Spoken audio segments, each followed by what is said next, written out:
Let's begin our conversation. Okay, Siddhant. Hi, sir. Siddhant from Vion.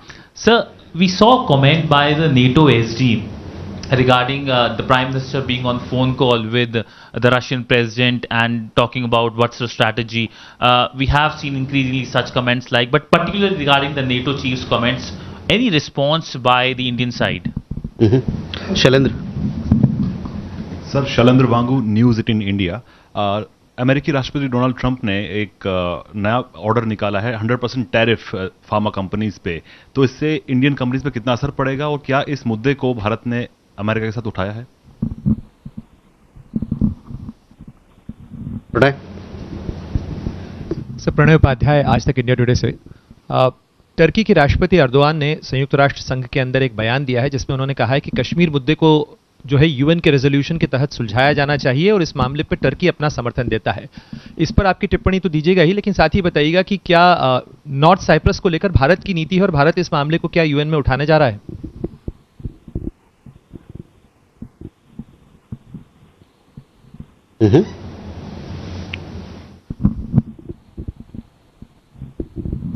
Sir, Ravinder Singh Rawal, independent journalist. Sir, you have seen that as Harjeet Kaur was recently deported from US, as US was saying she was not possessing the required document to live there. So how does India view this increase in deportation from USA, and as well as many visa fraud cases been popped up in many states in India? So what steps MEA has been taking? And my second question was that why did MEA issue an advisory to travel to Iran? Okay. Mega. How many Indians have been recently deported by the US authorities? Or is there a flight which landed in Punjab recently? Okay. Mega.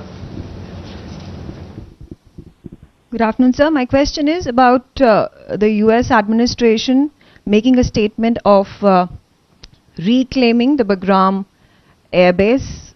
There is also a meeting that has been held between President Trump and Asim Munir and Shehbaz Sharif. Do you see a potential involvement of Pakistan in aiding America in this initiative? And what is your response? What is India's response?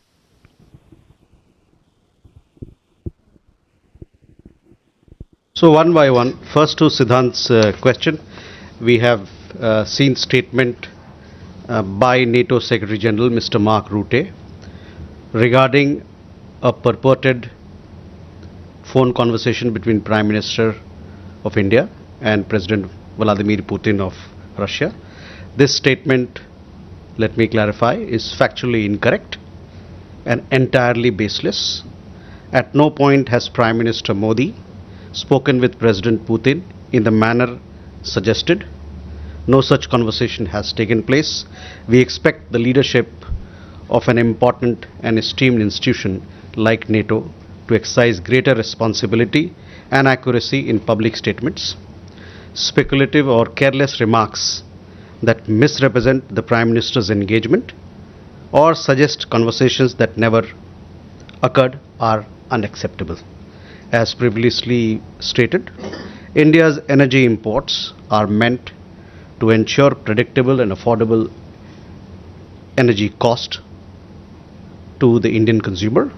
India will continue taking all necessary measures to safeguard its national interests and economic security.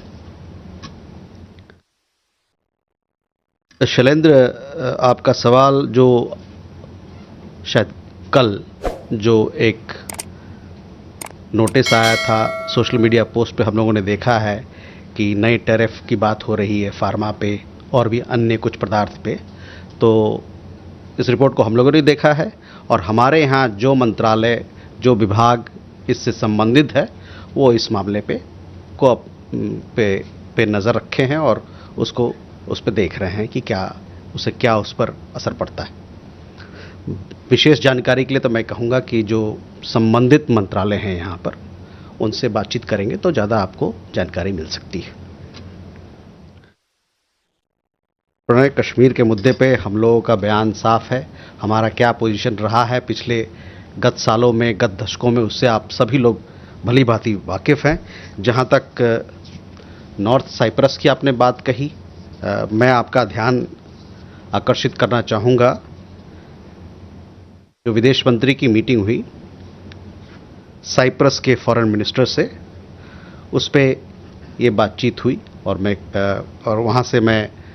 वहाँ पर आपका ध्यान मैं आकर्षित करना चाहूँगा कि विदेश मंत्री ने इस बात पर बातचीत की और ये कहा गया कि हम उस बात का समर्थन करते हैं कि एक कॉम्प्रहेंसिव और लास्टिंग सेटलमेंट हो साइप्रस के मुद्दे पे in accordance with the agreed UN framework and relevant UNSC resolutions. Ravinder, coming to your question, first, the number of deportations that have happened from the United States. In the last several months, since January 2025, so far we've had 2,417 Indian nationals deported or repatriated from the United States. In the case of Ms. Harjeet Kaur, she also returned recently. You are well aware of our position on migration. We want to promote legal pathways of migration. At the same time, India stands against illegal migration. Whenever there is a person who does not possess a legal status in any country and he or she is referred to us with documents, if there are claims of being that he or she is an Indian national, we do the background check, we confirm the nationality, and then we are in a position to take them back. And this is what has been happening with deportations from the United States. As far as visa fraud cases and other such matters are concerned, we have, as I told you, we want to promote legal migration from India. At the same time, we want to see how best we can clamp down or curb illegal migration, because that undermines our efforts to promote legal migration. The Government of India has been working very closely, or several ministries of Government of India has been working very closely with state governments to crack down on agents, on people who are promoting illegal migration, visa frauds that you mentioned. We have launched, sorry. So we are at the same time raising awareness about legal migration. We've also been issuing regular advisories for our nationals to stay away from, the kind of employment opportunities that are being offered in Southeast Asia that you saw, or the advisory that we recently issued on Iran, and several such movements that have taken place recently. We've also, as I told you, we also are promoting that more and more people should look at eMigrate portal, because that is comprehensive in nature. It will give you what are the steps taken, what are the steps to be taken for legal migration, which are the agencies which have been recruited, which have been certified by Government of India, and what are the do's and don'ts involved, what you have to do when you reach your destination, what sort of help can the Indian missions abroad give you, so on and so forth. So all these details are there on eMigrate portal, and I will request you to have a look. The Protectorate of Immigrants, as you know, it has offices all across India. The Ministry of External Affairs works through them, along with the state governments, to see how best we can promote legal migration and how best we can clamp down on illegal migration. On the question of Iran, you would have seen our advisory as well. We just want to tell you that in recent recent months, we've seen that several Indian nationals on landing in Iran, they have been kidnapped by criminal gangs. Now, between Iran and India, we have a visa-free regime, but this visa-free regime is only valid for tourism purposes. There are people, there are agents who, in connivance with several others, they have been luring our nationals to go to Iran for employment purposes. The visa-free entry is not meant for employment purposes, and also giving them a pretext that through Iran you'll be sent across to third countries for employment opportunities. So those we have taken that we have issued an advisory so that people are aware of these facts and what has been happening, and so that they can stay away from all these people who are promoting illegal migration. Recently, as I told you, several cases of kidnapping of Indian nationals have been reported once they landed in Tehran. Megha, on a question regarding Bagram Air Base, yes, we have seen those reports, but I don't have any comments to offer on this particular matter, as I said last time as well. On the meeting between the United States and some other countries that you referred, it is a question that you must take to them. But as far as India is concerned, we closely follow all developments that have an impact on our interests. Uma? So I'm Huma Siddiqui from Stat News Global. I have two questions. Number one, the foreign External Affairs Minister had a meeting with the SICA member countries. What was the outcome, if you can share those details? And my second question is India looking at importing crude from Iran and Venezuela? Because this was apparently discussed during talks when the commerce team met with their counterparts there. Ram Prakash.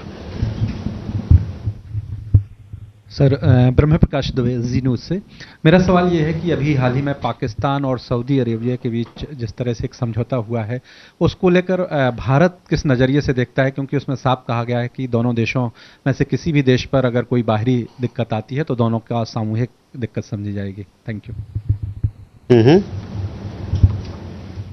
Neeraj. Sir Neeraj हूँ news 18 India से. अभी New York में मोहम्मद यूनुस ने बताया कि भारत और बांग्लादेश के बीच तनाव की क्या वजह है. उसमें एक वजह शेख हसीना का भारत में होना भी उन्होंने माना, और छात्र आंदोलन को भारत पसंद नहीं करता है वहां जो हो रहे हैं. तो इन वजहों को बताया, कैसे देख रहा है विदेश मंत्रालय?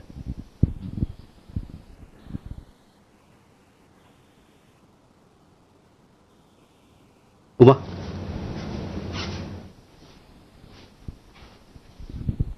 Umashankar Singh, independent journalist. मेरा सवाल रूस में फंसे भारतीयों को लेकर है. जो भारतीय वापस लौट गए, क्या उसके बाद कुछ और भारतीयों का वहां पता चला है, और अगर हाँ तो क्या उनकी वापसी की जो प्रक्रिया है वो कहां तक पहुंची है? Keshav.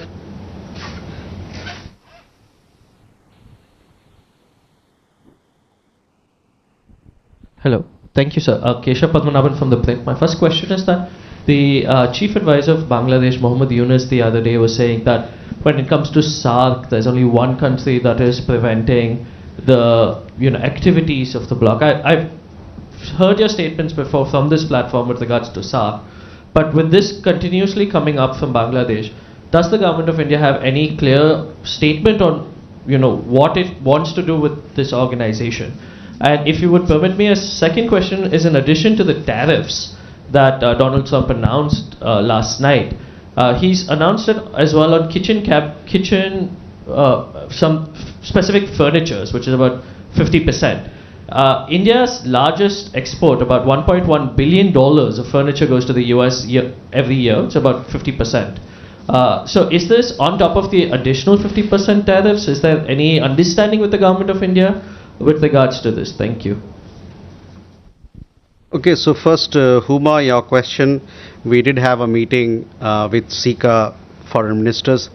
This was held on 25th September. External Affairs Minister had a meeting with SICA foreign ministers.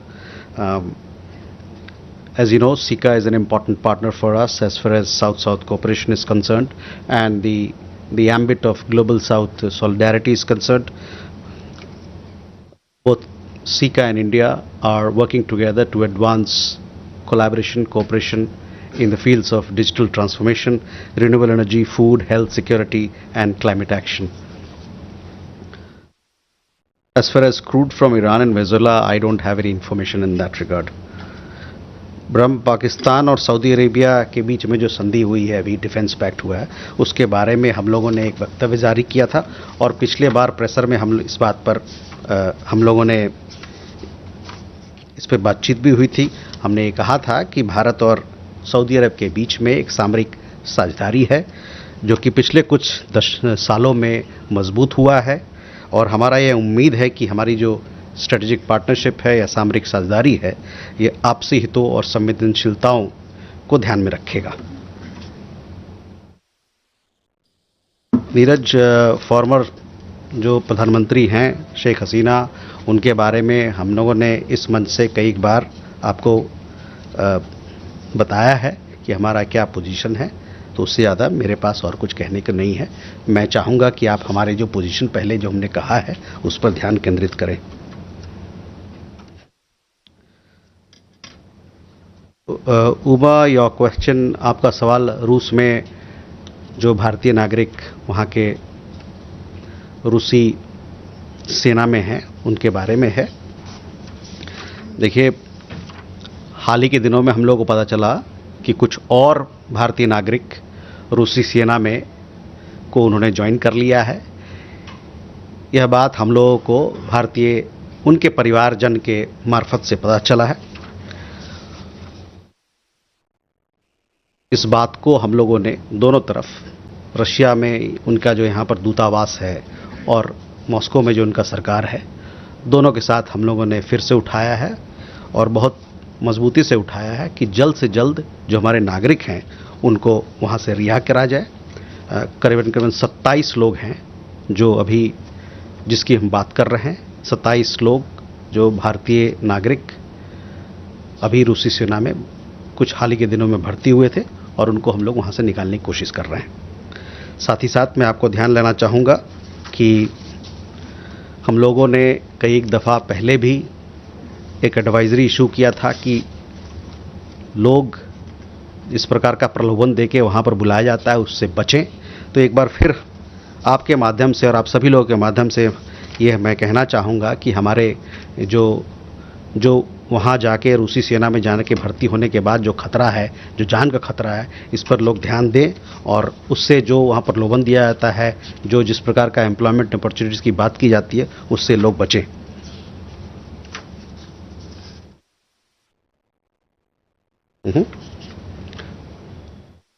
Keshav, see, on India's position is very clear on connectivity. We want to promote regional connectivity and collaboration. As far as SAARC is concerned, we made our position very clear. There is one particular country which is responsible for holding progress in SAARC. And you know that country, which country is that country. On tariff issues, the latest tariff announcements, concerned departments of Government of India are looking into it, and hopefully we'll have a greater understanding on this particular matter. But at the same time, let me also tell you that as you're aware, India and the United States, they are involved in a bilateral trade agreement over the last few months. These ongoing discussions naturally cover all areas of interest to us, and if you want any more specific details on this particular as to how this tariff is going to play out, I would say that you'll have to get in touch with Department of Commerce and the relevant other Government of India agencies. Can we have more? Kalol? Kalol Bhattacharya from The Hindu, sir. Sir, President Trump has met the leadership of Pakistan and also General Munir. Do you have a comment on that?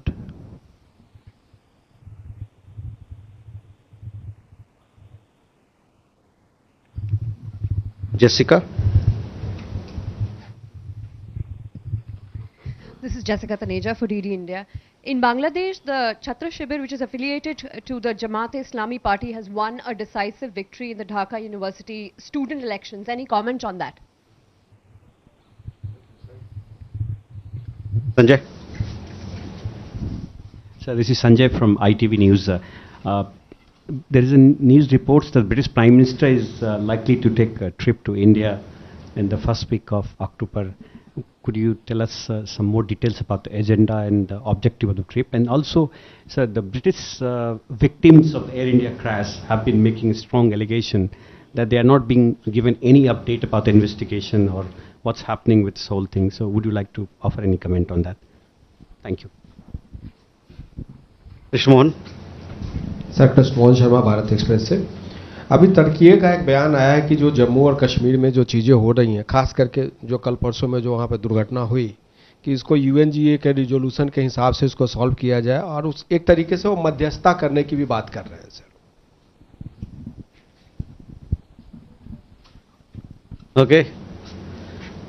There, Sudhi. Sir, thank you. Sudhi Ranjan from Bloomberg, sir. We saw the Foreign Minister, External Affairs Minister meeting his American counterpart recently. Can you give us an understanding whether H-1B visas were raised? Is there an assurance from the United States? And also, is India now trying to include the H-1B visa issue in the trade talks, therefore including services as well? Okay, so let's get over these first. So Kalol, first on your meetings that have that you talked about between the US President and other dignitaries, we've taken note of those meetings. Jessica, I have no comments to offer on the university level elections that have recently been held in Bangladesh. On the parliamentary elections scheduled to be held in February of next year, we have repeatedly underlined our expectation of a smooth and peaceful democratic transition through free, fair, credible and inclusive elections in the country, in Bangladesh that is. Sanjay, on the visit of the UK Prime Minister, we will update you as and when we have more details. These visits are announced at the appropriate time. On Air India victims, I understand the investigation is going on. For more details, you'll have to get in touch with the concerned GOI authorities. But as far as I'm concerned, I'll try to get you some update on that. Krishnamohan ji, Kashmir के मुद्दे पे हमारा रवैया, हमारा पक्ष बड़ा साफ है, उसमें कोई बदलाव नहीं आया है। जहाँ तक मध्यस्थता की बात है, वहाँ भी तीसरे किसी भी पक्ष की द्विपक्षीय मुद्दों पे भारत और पाकिस्तान के बीच में द्विपक्षीय जो मुद्दे हैं उसमें कोई जगह नहीं है तीसरे पक्षों का। So the External Affairs Minister had a meeting with Secretary of State Mark Rubio in New York. This was on 22nd of September. In the meeting, External Affairs Minister and Secretary of State were joined by Commerce and Industry Minister from our side and USTR from the American side. We also had several officials participating in that meeting. The focus of the discussion was on trade and tariffs. Other aspects of bilateral relationship was also discussed. With regard to H-1B, let me tell you, you are aware that Ministry and our embassy in Washington DC, they have been in active touch with the US administration.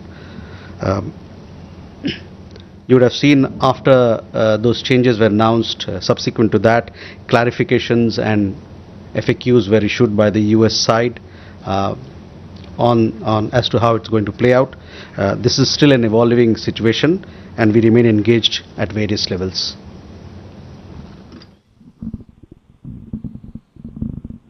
I mean, since you asked the question of H-1B, let me also tell you that we've also seen a notice by the Department of Homeland Security regarding the proposed rulemaking, some of the new changes that we want. Understand that stakeholders from the industries and others, they have been given a month to comment on it. As far as we are concerned, we have stated this earlier as well, skill talent mobility and exchanges between India and the United States. They have contributed significantly to innovation, wealth creation, economic growth, competitiveness, productivity in the two economies, and we want to remain engaged with all concerned, including the industry, and we also hope that these factors that I just talked about will receive due consideration.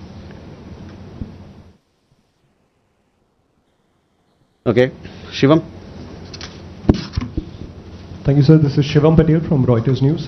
So a couple of weeks ago, you talked about the lifting of some economic restrictions by China after the Chinese foreign minister's visit to India. I just wanted to follow up whether any sort of rare earth licenses or anything has developed on the rare earth front, and also on the tunnel boring machines that were stuck in China for a while. Thank you. Okay. Ajay. Sir, good afternoon. I'm Ajay Banerjee with the Tribune.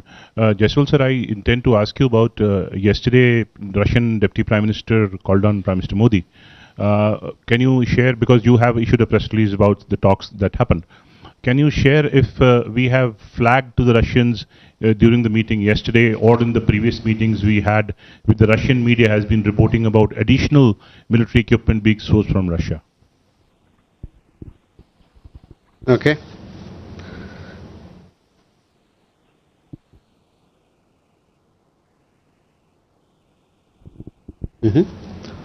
Ishi?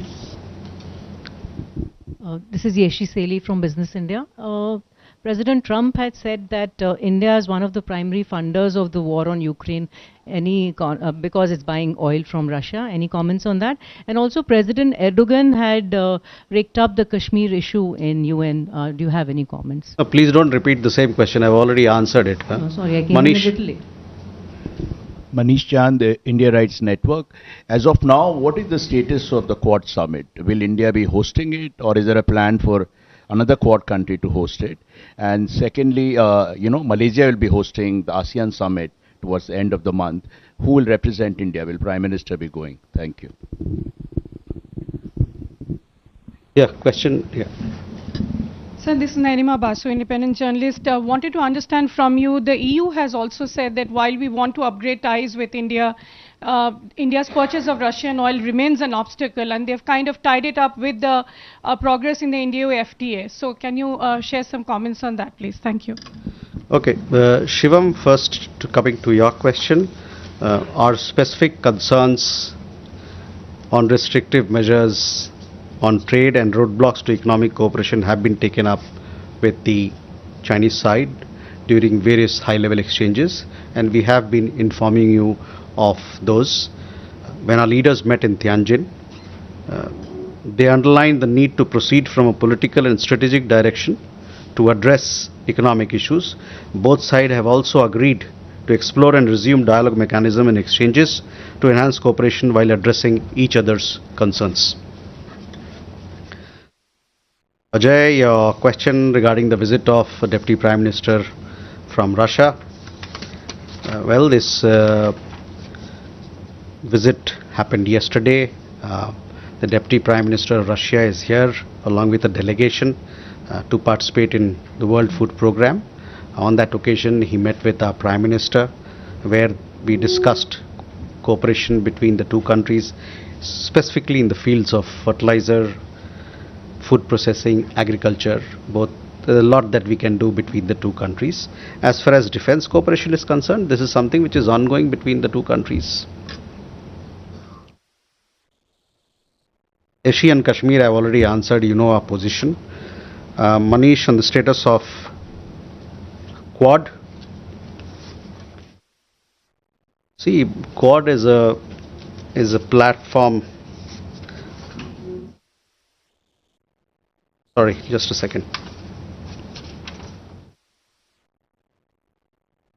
We see it as a valuable forum for discussion on shared interests in number of areas. As far as leaders level summit is concerned or is to be scheduled, these happen through diplomatic consultations or will happen through diplomatic consultations among the four partners.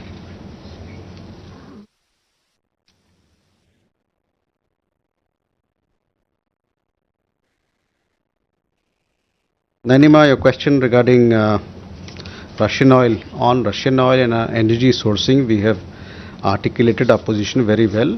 What is our broad approach to it? On the EU comments on Russian oil, let me also tell you, and would like to attract your attention to some of the comments that have been made by several leaders, including President Trump, on that EU and NATO and G7 countries should also look at halting energy imports from Russia. I mean, there cannot be any double standard in the matter. With that, ladies and gentlemen, we come to the close of this press briefing. Thank you.